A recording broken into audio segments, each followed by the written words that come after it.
Welcome to Bible Answers Now. Today we're tackling a profound question. Is God a loving judge? Why, when faced with the wicked, is the destruction of sin called his unusual act? This is a question that stirs deep emotions and contemplation, one that challenges how we view God's justice and mercy. Let's open the Bible together and search for understanding, for in this journey we find not just answers, but comfort, hope, and a call to live righteously. To begin, we must first understand that God's nature is one of deep love. In 1 John 4:8 we read, "Anyone who does not love does not know God, because God is love." This is not just a feeling or action that God expresses occasionally, but the very essence of his being. Every decision he makes, every act of judgment is rooted in his boundless love. But what does this mean when we consider the destruction of the wicked? In Ezekiel 33:11, God pleads with his people, saying, "Say to them, as surely as I live, declares the sovereign Lord, I take no pleasure in the death of the wicked, but rather that they turn from their ways and live." Here, God's heart is clear. He does not rejoice in punishment. His greatest desire is that all would turn from their wicked ways and be saved. But the reality is, not all do. Isaiah 28:21 gives us insight into why destruction comes. "The Lord will rise up as he did at Mount Perazim. He will rouse himself as in the valley of Gibeon, to do his work, his strange work, and perform his task, his alien task." The destruction of the wicked is called God's strange work or unusual act because it is contrary to his nature. God, in his perfect justice, must destroy sin, but he does so with reluctance, never desiring the death of any soul. It is an act he takes no pleasure in. His preference, his hope is always for redemption.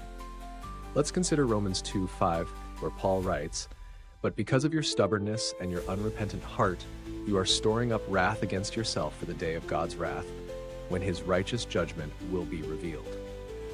God's judgment is not arbitrary.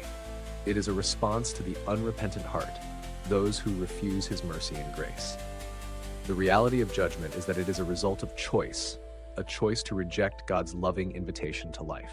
This brings us to a challenging but necessary truth in 2 Peter 3:9.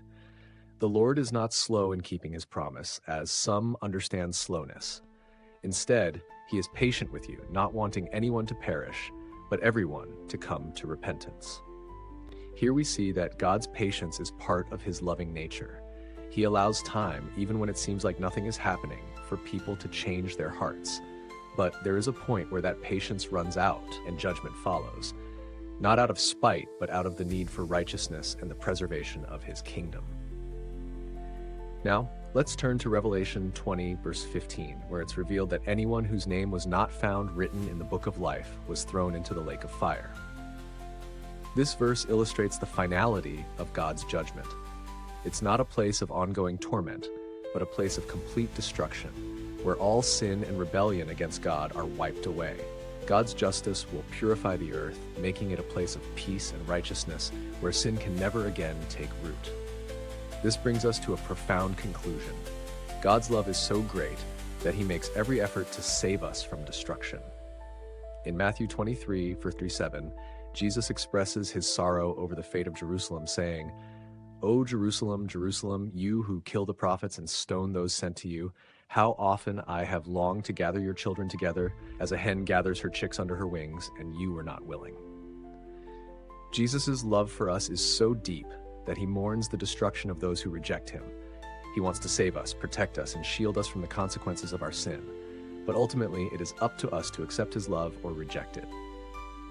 In closing, we are faced with a choice. God's heart aches for every lost soul.